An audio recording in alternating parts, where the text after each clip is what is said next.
All are gone but Clara, and her child who will be born a few months hence. Clara doesn't know that I know that. What will become of that one, my grandchild? Will it be a boy or of the sweeter variety of child? I wish him or her the best, but I will not live to see it be born and grow up. I know that. It is time for me to go. I do not want to see my grandchild, only to have to leave it so soon after becoming acquainted. I will take my leave before then. So now this abridged and totally honest autobiography, including my egotistical pride in my works and what they have accomplished, is my true swan song. I am, in effect, hammering the last nail into my own coffin as I pen these last words. What have I accomplished in this life that I have been caused to live as a result of these many odd twists and curious coincidences and serendipitous circumstances and surprises? I instructed, I preached, I reasoned and debated, I yelled until I was hoarse. I wrote until my fingers betrayed their office and cramped up on me. I undermined shams and follies and exposed frauds and blatherskites with humor, for against the assault of laughter nothing can stand. I wrote my humorous books to this end, not simply to be funny, but as a means to an end, to instruct and to guide, in an effort to change laws and customs and reform men. Everything I have ever written has had a serious philosophy or truth as its basis. I would not write a humorous work merely to be funny. Humor must not professedly teach, and it must not professedly preach, but it must do both if it would live forever. Yes, there was, after all, a method to my madness. To cite a few examples, the Gilded Age was my warning against the excesses of greedy commerce. Both Innocents Abroad and Connecticut Yankee were my anthems, castigating aristocracy and phony, hypocritical religionists.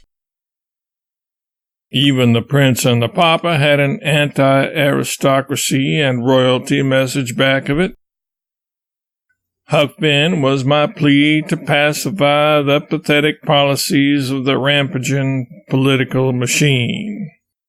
Specifically, and most especially, the dishonest, unjust, and rank policies of post-Reconstruction, the so-called Jim Crow laws.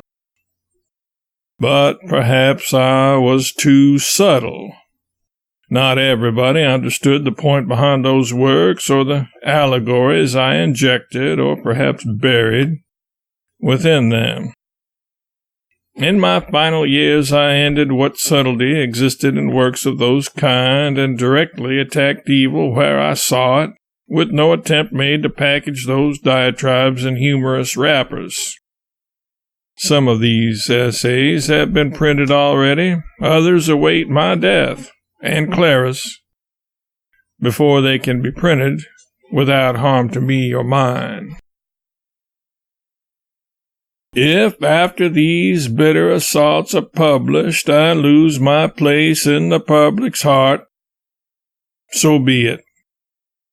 If a muzzle is the price of remaining admired and beloved, then all right, I'll go to hell. In the eyes of the public, that is.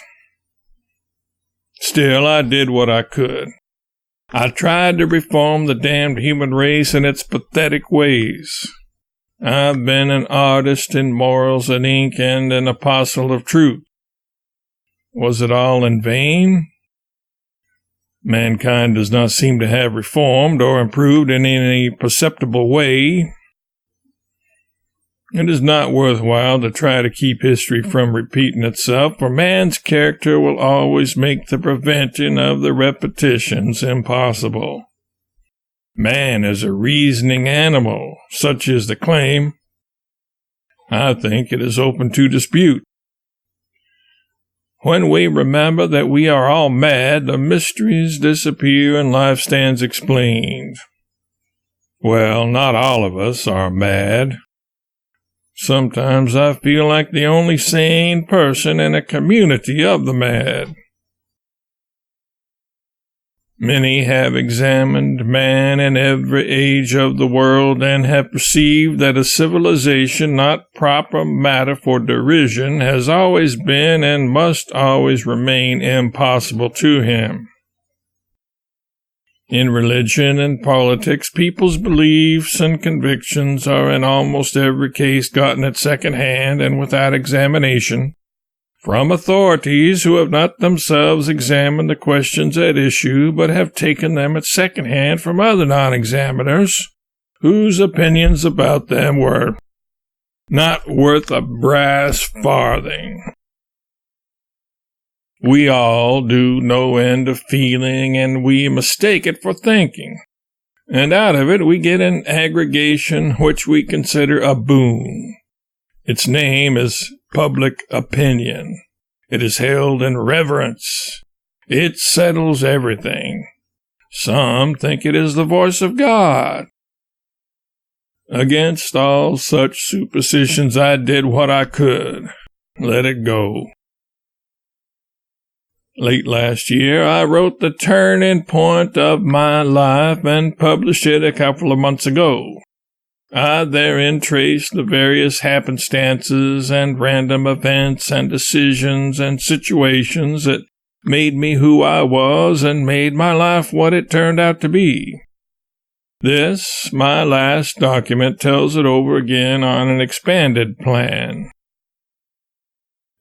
Ultimately, what is most important to me is the answer to these questions. Was I a good son, brother, husband, father, friend? The rest, by comparison, is mere embroidery, gingerbread, bric-a-brac. My life has come full circle. It began with Halley's Comet scoring a path through the heavens, followed by a series of deaths of family members. I am concluding my life with a similar series of deaths of family members and dear friends, and last night I noticed that Halley's Comet was visible in the sky for the first time since my birth. I will give this manuscript to Katie with instructions on where to hide it, and orders to not tell of its existence or whereabouts during her lifetime. If anyone should thereafter find it, let any proceeds that accrue from it go to my grandchild or grandchildren. It is done. It is accomplished. I came in with Halley's Comet, and I shall go out with it too. I will. I will it.